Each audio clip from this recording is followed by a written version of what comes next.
Hello, and welcome to the third and final installment of this semester's Gender Talk series. My name is Dr. M. Shadi Malaklu, and I am the Chair of Women's and Gender Studies at Berea College and the founding director of its Women's and Gender Nonconforming Center. Thank you for joining us today for a virtual talk with Dr. Leanne Simpson, a renowned Michi Saagiig Nishnaabeg scholar, writer, and artist whose work breaks open the intersections of politics, story, and song. Working for 2 decades as an independent scholar using Nishnaabeg intellectual practices, Dr. Simpson has lectured and taught extensively at universities across Canada and the United States, and has 20 years experience with Indigenous land-based education. She's the author of 7 books, including As We Have Always Done, Indigenous Freedom Through Radical Resistance, awarded Best Subsequent Book by the Native American and Indigenous Studies Association. In addition, Dr. Simpson is the author of the newly released A Short History of the Blockade and the novel No Pimming, A Cure for White Ladies, which was released in the US earlier this year by the University of Minnesota Press. She has released 4 albums to date, including Flight and No Pimming Sessions, and her new work, the critically acclaimed Theory of Ice. Her latest book, co-authored with Robin Maynard and entitled Rehearsals for Living, is forthcoming in 2022. As an Indigenous feminist, Dr. Simpson's work decenters cisgender men whose positions of authority are a holdover from colonialism, thus dismantling heteronormative frameworks in order to make knowable feminist and queer Indigenous life worlds. Responding to Dr. Simpson's remarks today is Tyler M. Tully, a doctoral candidate and the Arthur Peacock Graduate Scholar in Science and Religion at the University of Oxford. Tyler's transdisciplinary research engages religion, race, place, and other political ecologies. A proud graduate of Our Lady of the Lake University in San Antonio, Texas, and the Chicago Theological Seminary, Tyler currently serves as the inaugural director of the Resilience in Leadership Initiative funded by the Lilly Endowment Incorporated at Chicago Theological Seminary.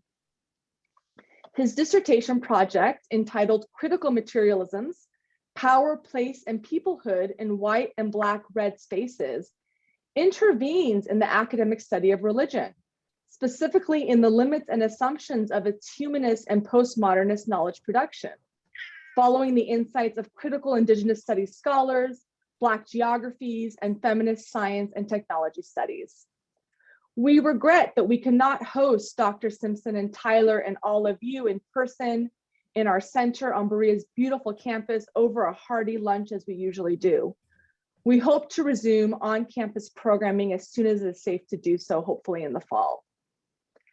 Before we begin, I would be remiss if I did not acknowledge that we at Berea are situated in unceded Shawnee territory, just a stone's throw away from where Daniel Boone's colonial expedition settled west of the Appalachian Mountains. To those ends, we and so many of us in the United States have much work to do to decolonize our community in ways that do not reproduce decolonization as an apolitical metaphor. I hope that today's conversation can help us begin to think through these political stakes and to contextualize our own conditions of possibility in the matrix that Berea College's own Bell Hooks describes as imperialist white supremacist capitalist patriarchy. Also, before we begin, I want to acknowledge the hard work of my colleagues, namely Women's and Gender Studies Associate Kimberly Saderholm and student programmer Mandy Snowden, both of whom helped to organize today's event. Additionally, and importantly, I want to thank our audiovisual engineer, Kyle Wooten, for his support and expertise, and our generous co-sponsor, Western Kentucky University's Gender and Women's Studies Department, for their support of this and other programming to come out of our center. For those of you who are a part of the Berea College community, we hope that you will also consider joining us for tomorrow's convocation with Olympian Ibtihaj Muhammad. This conversation about navigating life in sport and notably feminist entrepreneurship and authorship as a celebrity Black Muslim woman will commence at 7 p.m. Eastern Standard Time. We regret that the college's convocation events are not at present open to the public.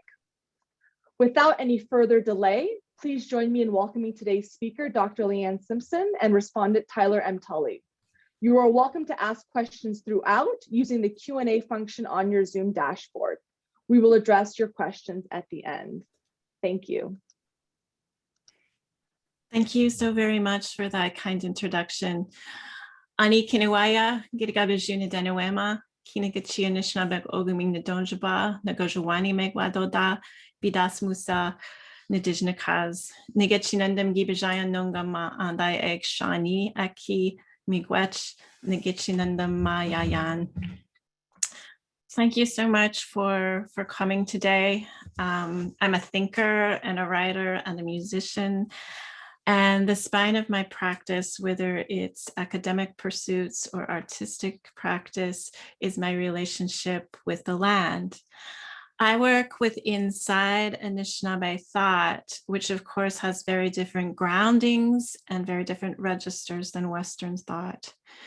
Today, in the short time that we have together, I want to share a little bit of my work from a recent book project called The Short History of the Blockade, Giant Beavers, Diplomacy, and Regeneration in Nishnaabemowin, which is available from the University of Alberta Press. I am Michi Saagiig Nishnaabeg, or Ojibwe, and our territory is the North Shore of Lake Ontario, roughly in between the Canadian cities of Toronto and Ottawa. We are the eastern part of the Ojibwe or Nishnaabeg Nation that sort of hugs the Great Lakes and extends into Michigan, Minnesota, and Wisconsin. My particular understanding of life comes from this part of the world. It comes from this Michi Saagiig Nishnaabeg practice of life, of living in deep relationality to the land, the water, the plants, the animals, and all of the peoples of Kinagachia Nishnaabeg Ogumik, the place where we live and work together. This land has taught me that Anishinaabe life is continual, reciprocal, and reflective. It's a sometimes critical engagement with my ancestors, those yet to be born, and with the nations of beings with whom I share time and space. It's a living constellation of co-resistance with all of the anti-colonial peoples and the worlds they build. This particular land has taught me that Anishinaabe life is a persistent world-building process despite of and in spite of the constant imposition of the colonial machinery of elimination. This procedure for Indigenous life and Indigenous living is one that Indigenous people used long before our existence ever depended upon our ability to resist and survive the violence of capitalism, heteropatriarchy, and expansive and recursive dispossession. My ancestors woke up each morning and created an Anishinaabe world. They animated their political systems of governance and diplomacy. They built their collective philosophical and ethical understandings. They made processes for solving conflict and reestablishing balance.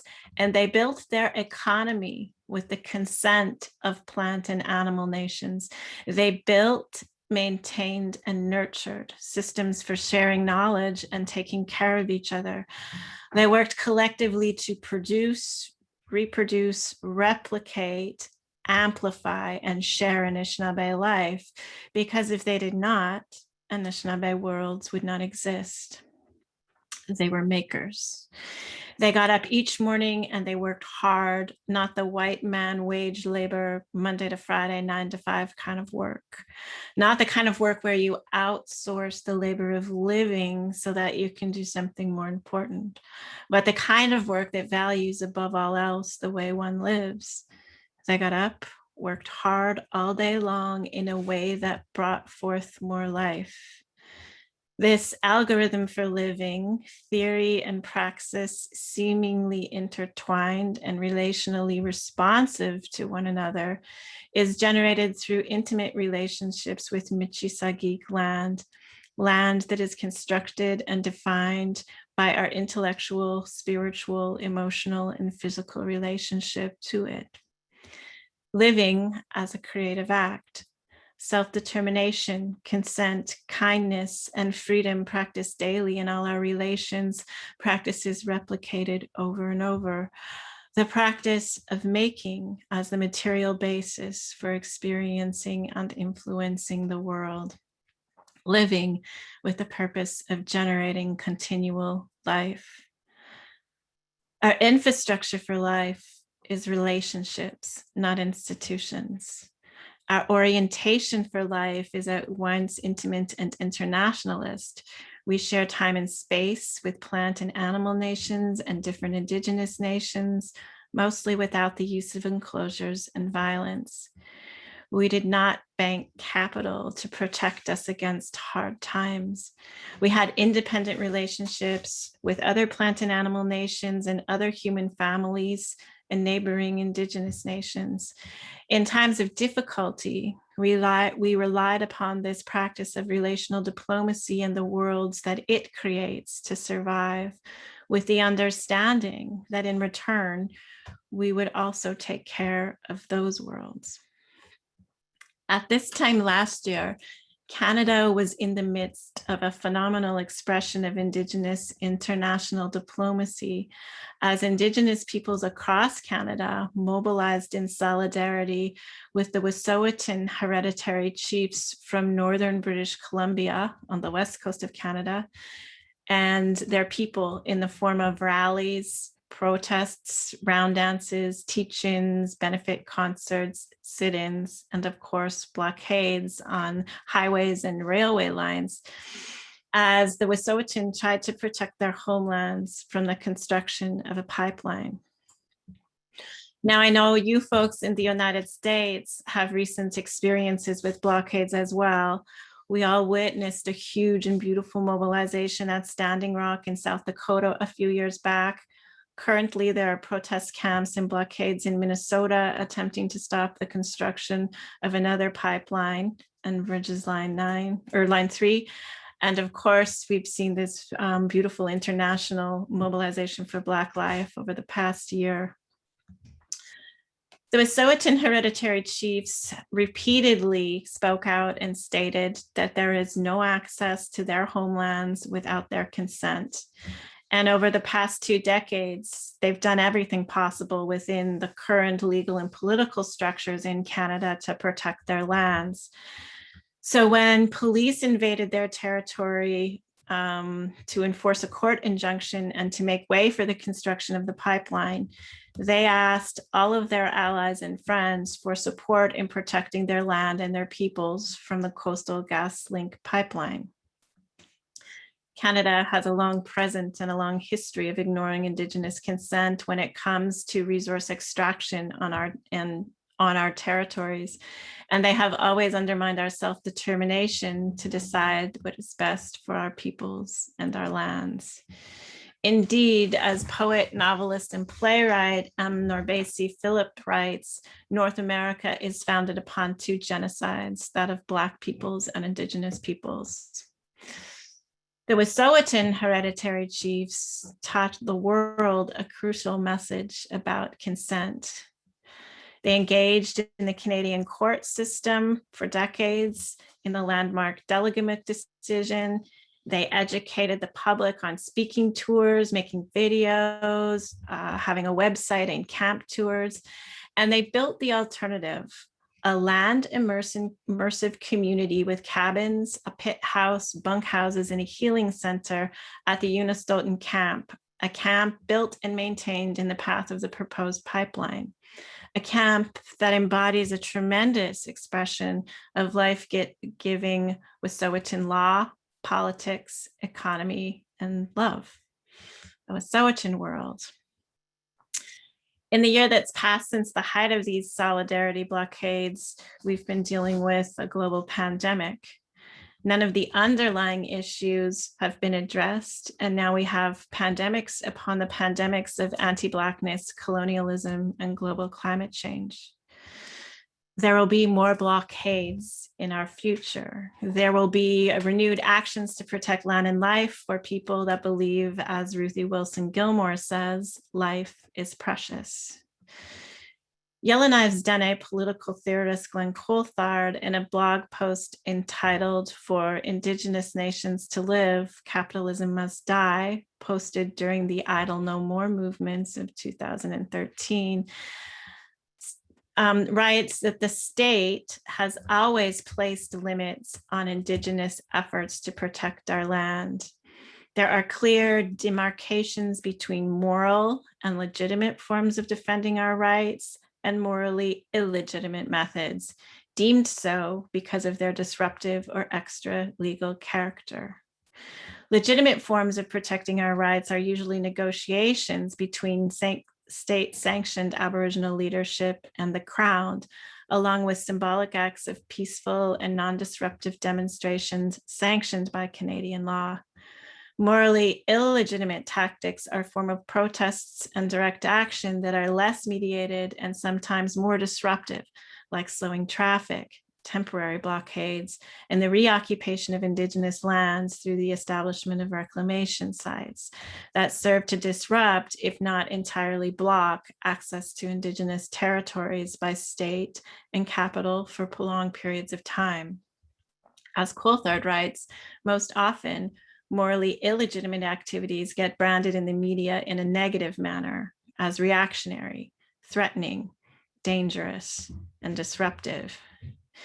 Indigenous blockades are indeed a challenge to the dominant political and economic systems in Canada.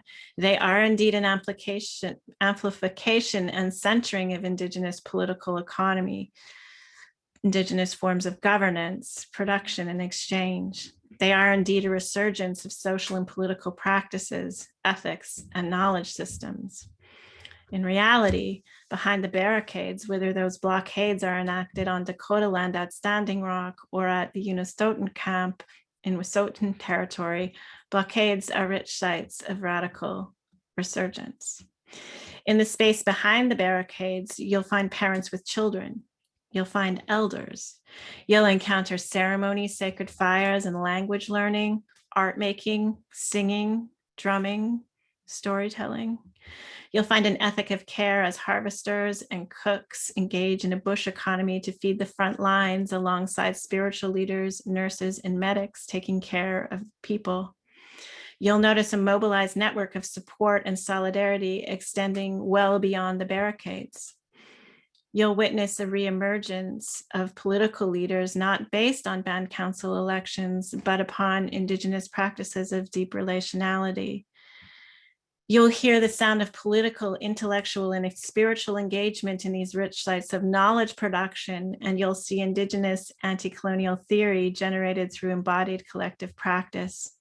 You will witness a radically different political existence and ethical orientation. You will witness the practice of knowledge, Nishnaabemowin. Today, I want to step away from the usual ways blockades are portrayed by the media and are understood by the majority of non-Indigenous folks. I want to spend some time today thinking about the practice of blockades in a different way, in an Anishinaabe way that is influenced by the place that I come from. I want to share with you the brilliance of my relative, the beaver. In colonial minds, the beaver is nature's engineer, the earliest forester, the first hydrologist, the original industry. In 1975, the beaver became the emblem of Canada and a symbol of its sovereignty because the first Europeans in Indigenous territories saw beavers not as a relative, but as a money-making attraction to supply the continent with nifty felt hats. 200 years of making beavers into accessories led to their near extermination, and now beavers are mostly known as a nuisance and as an inconvenience. But Indigenous bodies house centuries of oral literature and embedded practice that know different. In many versions of this Anishinaabe seven ancestor teachings, beavers, or in my language, Amik, represent the practice of wisdom, Nishnaabemowin. Out of all the beings that make up life on this planet, to my ancestors, beavers best embodied the politics and ethical practices of wisdom. Now, there are lots of pretty cool features of beavers, and as a sporty person, I'm immediately attracted to waterproof fur, the original Gore-Tex, webbed feet, a third eyelid in the form of nictitating clear membranes that moves over their eyes and acts as swim goggles, orange and ever-growing teeth with iron in them for gnawing, that are not susceptible to yellow stains. And then I remember that for my people, it's not necessarily our cool and sporty features that make us who we are. It is what we do and how we live. Amik, or beaver, they build dams. They build lodges and canals. Dams that create deep pools and channels that don't freeze, creating winter worlds for their fish relatives. Deep pools and channels that drought-proof the landscape. Dams that make wetlands full of moose, deer, and elk food, cooling stations, places to hide their babies, and muck to keep the flies away. Dams create open spaces in the forest canopy so that sunlight increases, making warm and shallow aquatic habitat around the edges of the pond for amphibians and insects. They create plunge pools on the downstream side for juvenile fish, gravel for spawning, and homes for food and birds. And who is the first back after a fire to start the regeneration? The beaver. The beaver is a world builder. The beaver is the one that brings the water. The beaver is the one that brings forth more life, the one that works continuously with water and land and plant and animal nations and consent and diplomacy to create worlds, to create shared worlds. Now, prior to contact with white people, it's estimated that in North America, there were 60 to 400 million beavers. That's 3 to 5 beaters for every kilometer of stream and river. And they're so important ecologically that biologists call them a keystone species, species that, which didn't exist, the ecosystem wouldn't exist. These are families. There are families of beavers that create habitat and food sources for other beings, families that filter and purify water, clans that replenish the soil and nutrients, a nation of beings that continually gives. A beaver dam, a blockade, life-giving, generative, affirmative, a world building place governed by deep relationality. A fantastic, expansive sharing of space, a network of life-generating blockades that built and maintained the ecosystems that Anishinaabe people, Wendat, and Haudenosaunee, for instance, lived as part of for thousands and thousands of years. Today, in our thinking through of this idea of a blockade together, I'm going to try and deepen our understandings by sharing with you 2 beaver stories. Indigenous peoples have always been intellectual and artistic peoples. We've always had theory, meaning, philosophies, and ethics. These were not individual pursuits. They were communal making practices. Everyone had their own stories and their own song and their own voice, and those things were considered and celebrated and woven together into collective understandings and meanings. So storytelling is a foundational practice of my people, and it's one of the practices that we use to engage in sharing our theories and sharing meaning with folks. This first story takes place a long, long time ago, a time at the very first beaver dam, in the time where beavers were giants. I've heard giant beaver stories in Ojibwe and Cree and in Dene homelands. And according to scientists, castoroids lived in the Pleistocene area and were 2 meters long, weighing about 100 kilograms. So these are beavers roughly the size of black bears.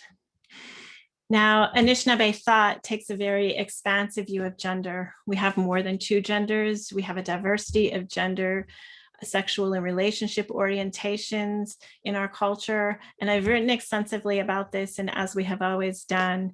In my work, I want to continue to refuse the colonial gender binary and cis heteronormativity and recenter Anishinaabe queer normativity. In the following story, both the main characters, Nokomis, which is a word that means grandmother, and Nanabush both use they, them pronouns. So this is my giant beaver story. Call-out culture is exhausting, and no one knows this better than Giant Beaver and Nanabush. These two have been trading witty and not so witty barbs back and forth all over the country, and it's been so long, neither of them can remember what the original fight was about. But oh, did they ever get a spike in followers? Nanabush had been stalking Giant Beaver around the internet for months before they lost their trail completely. It took a few days of consulting with their followers to figure out if Nanabush had been blocked or if Giant Beaver had shut down all of their accounts and disappeared from the internet completely. When it was decided that it was the latter and all that was left was the quiet, Nanabush also logged off and went back to the land with Nokomis to find solace. Nokomis set their net in the narrows between two lakes, Lake Superior and Lake Huron. They built a lodge made out of saplings and bark lined with cedar branches. They wove mats out of cattails for sleeping. They ate grouse for dinner, made mint and cedar tea, and picked medicine until it was time to check their nets. Then Nokomis tried to teach Nanabush how to smoke whitefish. Nanabush was pretty busy, though, reading a lot of books because they were studying for their comprehensive exams, and that is no joke, at least in certain context. Things were pretty good for these two. So good, in fact, that Nanabush even considered shutting down their socials for good. Nanabush and Nokomis were so relaxed, in fact, they didn't notice it happening at first. But each day, the water level was rising ever so slightly. Nanabush knew immediately that Giant Beaver was back online under fake accounts, causing trouble. Nokomis knew immediately that Giant Beaver had dammed the head of the lake and was still building. Nanabush fired up Twitter, Facebook, Snapchat, and Instagram. Nokomis found the dam. Nanabush clicked, posted, retweeted, and reglammed. Nokomis sat on top. Nanabush memed. Nokomis waited. Nokomis waited. Nokomis waited. Nanabush opened all the platform screens, one after another, finger on delete. Nokomis waited. Nanabush deleted each post seconds after they appeared. Nokomis waited. Nanabush deleted. The Giant Beaver burst through. Nokomis grabbed onto their tail and held on. Nokomis hung on for 2 days, through the night and past exhaustion, through the day and past pain, and when they couldn't hold on for any longer, Giant Beaver burst free, drilling through the dam to break away. Nokomis felt like a complete failure, a fraud of a Nokomis. Nanabush rubbed their back. Nokomis looked up and saw Giant Beaver's dam blasted apart, forming the spectacular 30,000 islands in Georgian Bay. Giant Beaver headed east through Keenagachie and Nishnaabemowin and was gently carried to the Atlantic Ocean by the St. Lawrence River. Nanabush ran after them, but it was too late. So they called out, "I want to be your friend." The Giant Beaver stopped, thought, considered.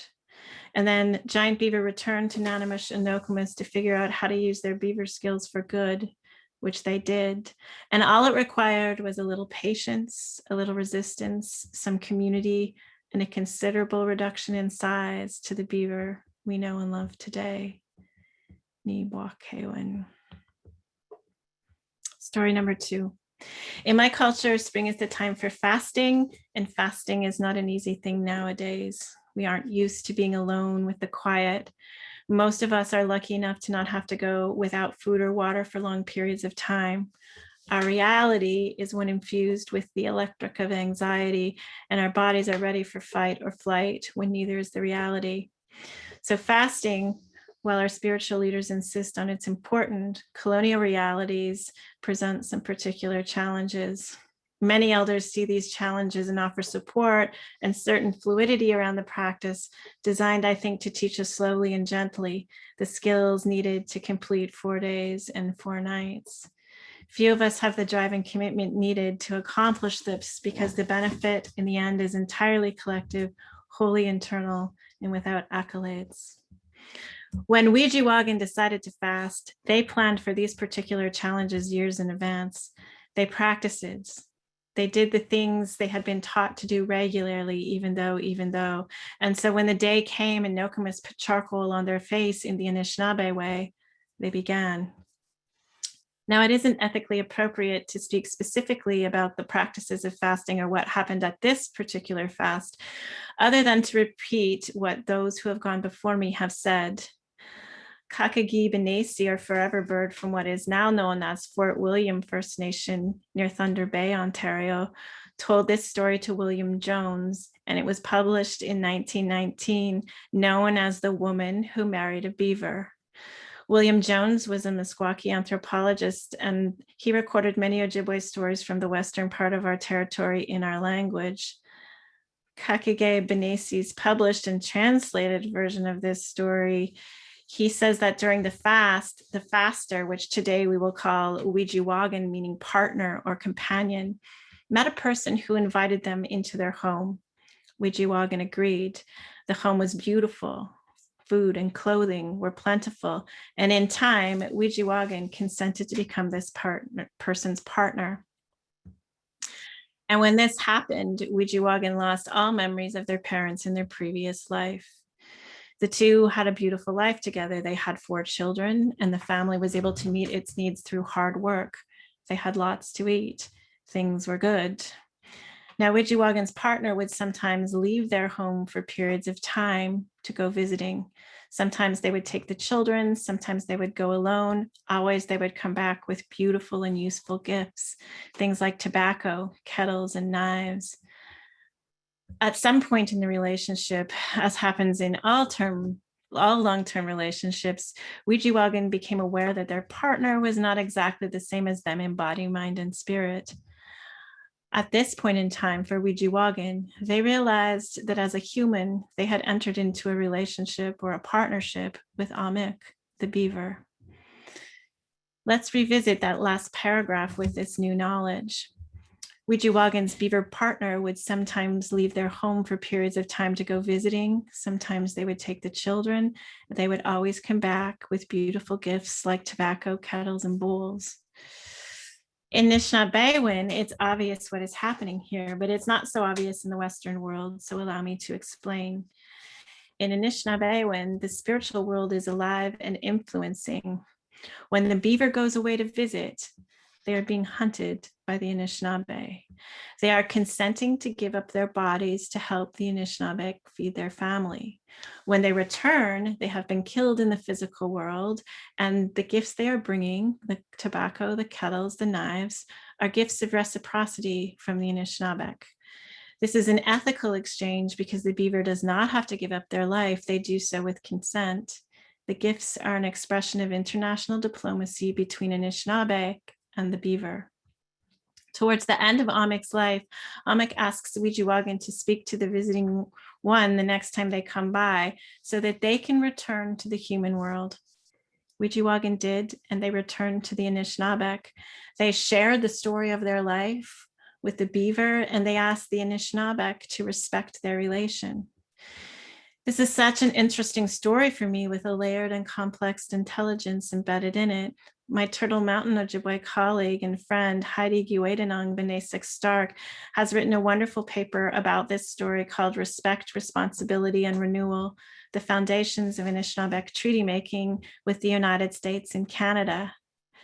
The story takes place during a very prosperous time for both the Beaver Nation and the Anishinaabe. We visit each other regularly. We gifted the beaver with our most precious belongings, and the beavers gifted the Anishinaabe with their lives in the human world so that we could feed our families. You see, there are always worlds on top of worlds, worlds underneath worlds, worlds intertwined with worlds. There's an intricate ongoing reciprocity here practiced between individuals, families, and nations that is facilitated by visiting. Heidi also argues, and I would agree, that this story recounts the forging and functioning of a treaty relationship between Anishinaabe and the Beavers. Anishinaabe responsibilities included the gifts, returning the bones of the beaver to the water to renew the treaty, and speaking out to protect beaver habitats and worlds when necessary. The beavers in return gave up their lives in the human world and then returned to the beaver world. Both nations lived without want. Both nations valued the practice of consent, sharing, care, sovereignty, and self-determination. Both nations shared time, space, water, and land.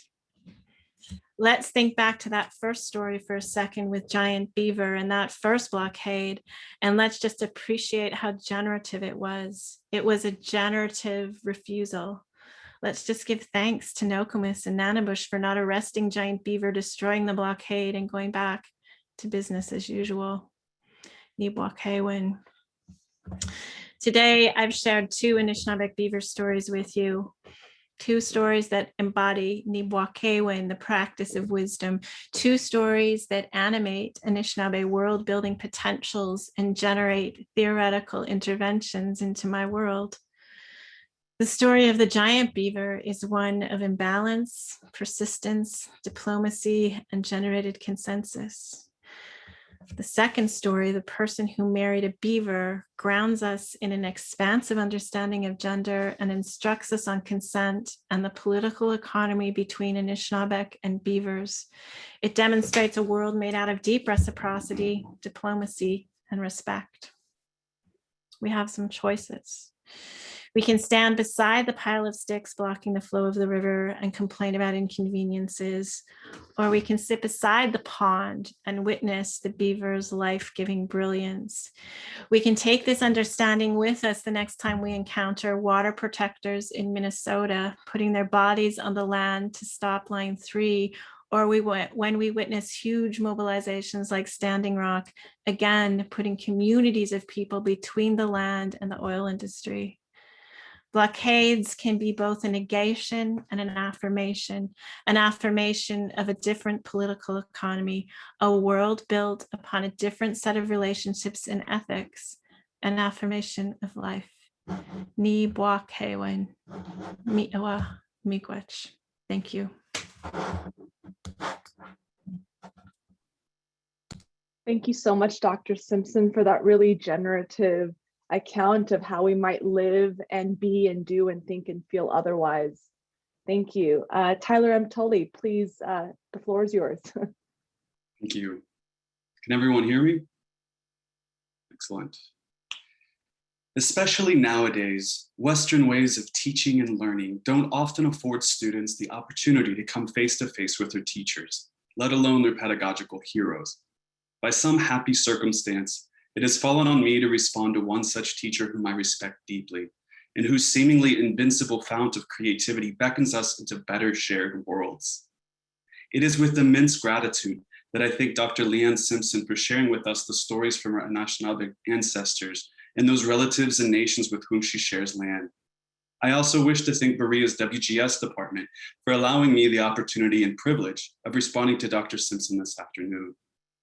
As a doctoral student at the center of an empire whose power continues to reverberate throughout the English-speaking world, and as a Berean researching Appalachian relations with race and place and Indigenous peoples, it seems I am perhaps in a strange position to mediate between several overlapping worlds, much like my Chickasaw ancestors who entered into multiple treaties with the US government on behalf of their people, or like my white settler ancestors whose perfectly legal theft of Indian territory during Oklahoma's land run still signifies the American dream.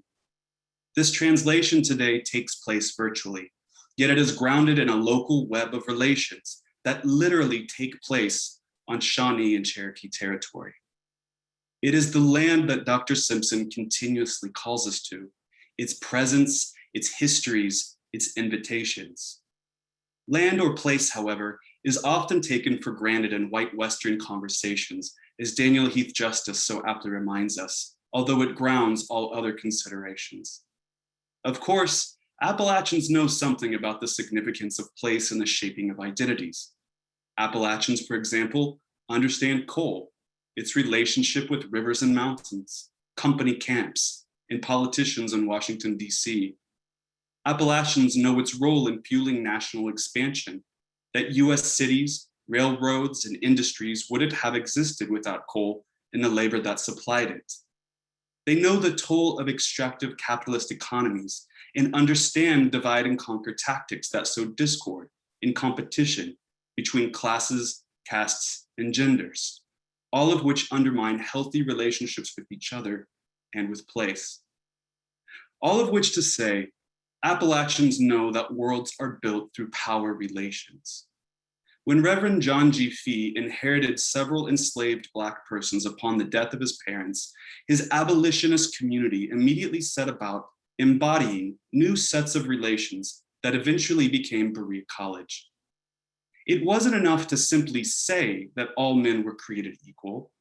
Fee understood that, in addition to preaching, an alternative life-affirming world had to be embodied. For Fee envisioned a novel community in which all races and genders learned and labored together. This reordering of established power relations was as intentional as it was religious and political. After all, Berea was founded in opposition to the racial and gendered segregation that defined Kentucky and the larger United States. Yet the overlap and gaps between race and gender here involve other, less obvious relationships that also deserve attention. That Fee founded Berea's labor system as a means to provide financial support for all students in an age when manual labor was almost exclusively associated with racial Blackness, and domestic work with gendered and often racialized difference should not go unnoticed. Equal pay for students of all races and genders was an intentional act. White cisgendered male students doing the same domestic labor and manual labor as all other genders and races and vice versa embodied an alternative order of relations with place and with one another. It built a different world. There is so much that should be said and so little time to continue. In that spirit, I wish to conclude by highlighting Dr. Simpson's invitations to reorder our existing relations for the good of all people. First, she beckons non-natives living in North America to live as good relatives and allies alongside American Indians and First Nations, not as racialized minorities awaiting assimilation into the same colonizing systems that have always sought their destruction and replacement, but rather as longstanding indigenous polities that endure despite of and in spite of the constant imposition of the colonial machinery of elimination. Second, if power depends upon place, as Dr. Simpson reminds us, then creating wiser, shared worlds means moving beyond Euro-Western norms and categories, while holding these to account for their colonizing histories. Being good relatives and allies involves right kinship with non-human plants and animals. The future of everyone depends upon this infrastructure of life. Finally, like Beaver, Dr. Simpson reminds us that everyone builds worlds. The question is, will we intentionally affirm Black, Indigenous, and differently gendered lives by purposefully reordering existing relations? Or will we maintain the virtues of neutrality and seek to remove ourselves from these unjust histories and relations? As Dr. Simpson and Beaver remind us, however, this land and its occupation are never, ever neutral. Thank you. Thank you so much, Tyler, for those generative remarks. If we could all turn on our video and audio, we will move into question and answer. We have a question from Sakina Shakur, who asks, thank you for this wisdom and your work. As a BIPOC scholar of philosophy, literature, and religion, I have researched a way to connect what you have shared about the indigenous wisdom of negation and affirmation to the Western European philosophical tradition by way of pre-Socratic, who built cosmologies of limitation and interrelation based upon the Earth's elements. While this work can be used to gain allies, I am weary that colonial structures will misuse this wisdom. Do you have any insights? I think that's a really brilliant insight. I think we always have to be wary about how colonialism, how the Western Academy will take that sort of knowledge and untwist it decontextualize it and recontextualize it. And I think I speak from the perspective of an Indigenous feminist and an Indigenous academic. That's those kinds of ethical conversations are something that we have within the community and alongside other communities, trying to figure out how to articulate and use our knowledge at the same time as protecting it. So a lot of times that means a lot of context, a lot of evidence, a lot of footnotes. It means talking, I think, up front about these kinds of ethics and the kinds of appropriations that can take place and that have taken place and that are continually taking place. I think it also means for Black and Indigenous scholars, it's coding and layering our work and using things like opacity and opaqueness to protect that knowledge. So there's lots of ways to articulate knowledge. There's lots of ways to protect knowledge. And I think sometimes there has to be boundaries. But I think the main thing is to be aware of that, and for academics to be having that discussion and thinking through those ideas. And I think when you do that sort of in formation and in relation to other Black, Brown, and Indigenous thinkers, then I think we can start to set up kind of networks and relationships where we're holding the academy and colonialism accountable. Thank you, Dr. Simpson. Tyler, would you like to respond? No? Okay. I want to ask a question, if I may. We are in the process of revising the department's curriculum.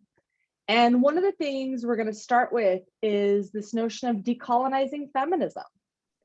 How, in your perspective, can we do that when institutionality can only ever reproduce colonialism, right? So, if you would share insights, we would really appreciate that. So I think that's a really good starting point in terms of thinking through together and thinking through with students that institutions are built to replicate and to reproduce and to amplify certain kinds of hierarchies and certain ideas like white supremacy, like capitalism, like heteropatriarchy, like colonialism. And so as students and as professors, we're sort of intervening in the academy. Our practices are linked to the academy, but that's not all of who we are. So I think it's really important to vision and to dream and to build the alternative. And I think there's lots of beautiful, amazing sites of resistance and knowledge production on campuses in Canada and the US that are being led by students that answer that question. And I don't know what the alternatives look like, and I don't know how to get there, but I do know that it's very important to have the discussion, to start to embody that knowledge, to start to engage in the kind of organizing where we start to create the alternatives. And maybe it's only for an hour over a virtual talk, but maybe that talk grows into a speaker series and a series of workshops and a course. And then every time we sort of come together and collectively embody the alternative, we unleash some theoretical and practical knowledge about how to do that. And so that's what I hope your curriculum, that's the seeds that I hope your curriculum plants. Dream big. Thank you, Dr. Simpson. Tyler, I know your work examines feminism, specifically feminist science and technology studies, and that you put that in conversation with the critical materiality of Indigenous life worlds. How do you think feminism can or cannot be decolonized? Mm-hmm. Well, first of all, I think that as a cisgendered male, I need to be quite honest about the privilege that I have in this world that's been built for me. And in that sense, when I study feminists, whether it's Indigenous scholars like Dr. Simpson or feminist science and technology studies scholars, I'm constantly reading in a sense to be challenged by my existing power relations and by the norms and assumptions that I operate within. Although there is much overlap between what has been called the new materialisms and more than human persons in Indigenous cosmologies and Indigenous traditional ways of knowing, they're rather quite different. And this, again, goes back to, I think, the exclusive and unique relationship that Indigenous peoples have to land. When we imagine, as a larger society, when we imagine and speak of American Indians, for example, they're often categorized as a racial minority. And that really disconnects them from their unique relationships with place and with territory. It's not enough to simply paint all Indigenous people in the world by the same brush. In fact, if indigeneity means anything, it means that each individual community is different, although there may be some similarities. For me personally, when I think about politics and ethics in relational communities, as I learned them from feminist science and technology studies, I've seen good examples of how to ally with Indigenous and First Nations peoples, but also, unfortunately, how not to do that well. And I think that we have an awful lot to learn, and we have an awful lot as a US, imperialist society to repent of, and to try to not distance ourselves from, but to acknowledge. And acknowledging that has to be the first step. Thank you so much. I'm going to ask another question. We're a little short on questions in our Q&A, but I do want to ask in relation to this last question.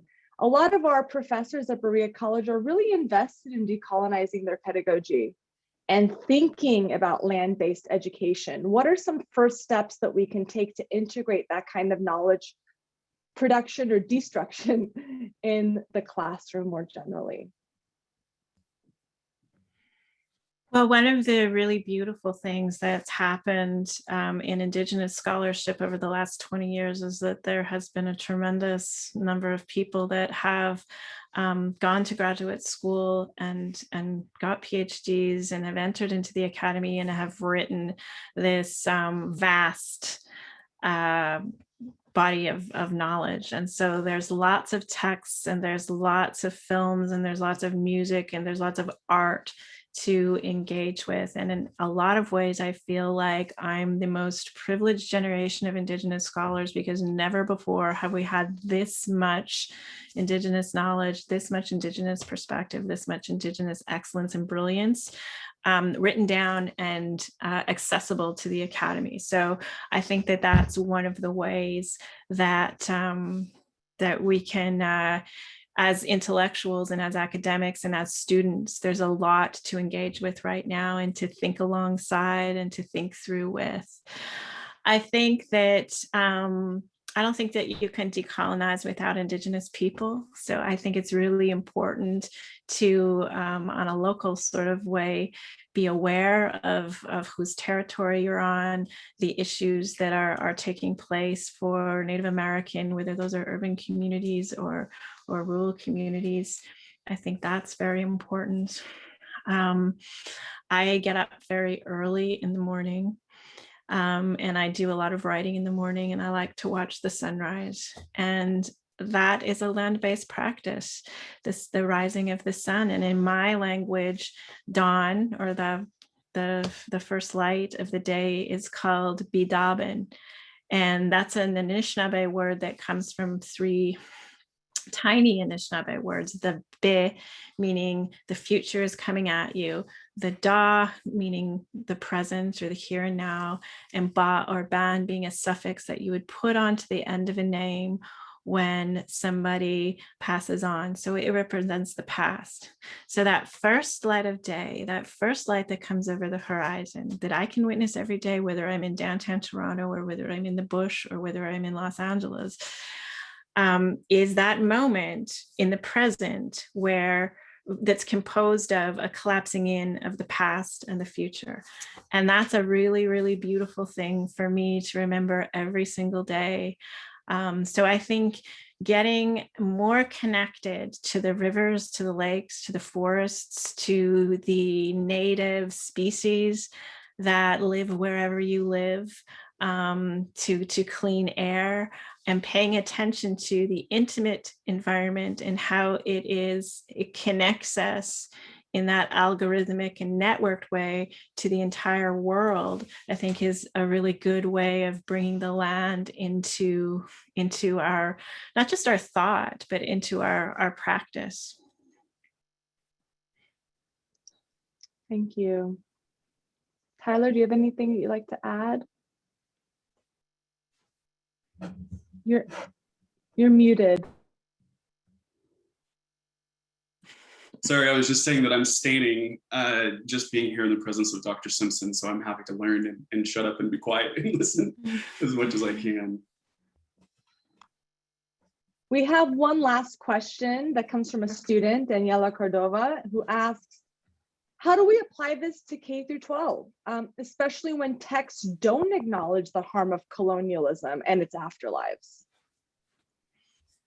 Yeah, I think that's a really that's a question that I've tried to think through over the course of being a parent and having two small children. And so one of the things that in a land-based setting, when we're out making maple syrup or maple sugar, or when we're out harvesting wild rice or picking wild leeks, I try to make as much space as possible for their Anishinaabe joy and for their Anishinaabe connection.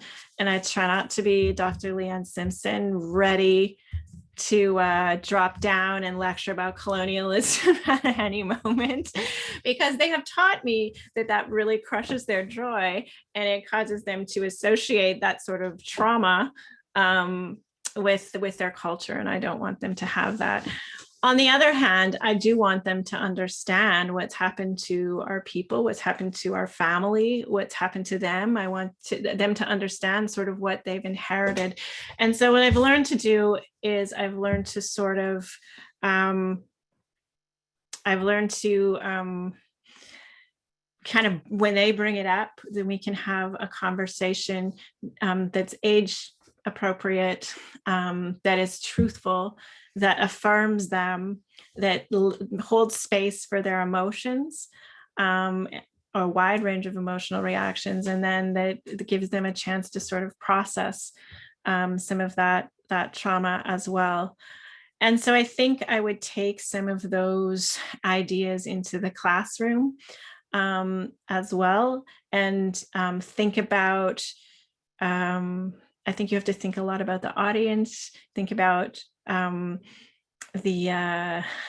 whole student as a child, the spiritual impact of what you're telling them, the emotional impact, the physical impact, and sort of design curriculum in a way that doesn't shut people down, that doesn't re-traumatize Black, Brown, and Indigenous students, but is also truthful. And I think I really look towards some of the work of the Black Lives Matters Freedom Schools are doing some wonderful kind of work. Some of the Indigenous immersion schools are doing some wonderful kind of work in that way. But I think asking the kinds of questions that the student has asked is so important, because we can't just hit kids over the head with this and then sort of drop out. Thank you, Dr. Simpson. I just want to close by saying we have quite a few notes of appreciation in the Q&A. Appreciation for your insight, wisdom, and stories that expand our understanding of worlds upon worlds. And another says, it's so refreshing to be held by your deep stories. So thank you so much for these connections that you've both helped us better understand. And we hope to be able to be in future conversation with you both. Thank you so much. Thank you so much for having me. And I know that this is always a really stressful time of year for students and faculty at university. So best of luck with the end of term. And I hope you are able to find some rest and some calmness as well. Miigwech. Thank you. Thank you. Thank you so much.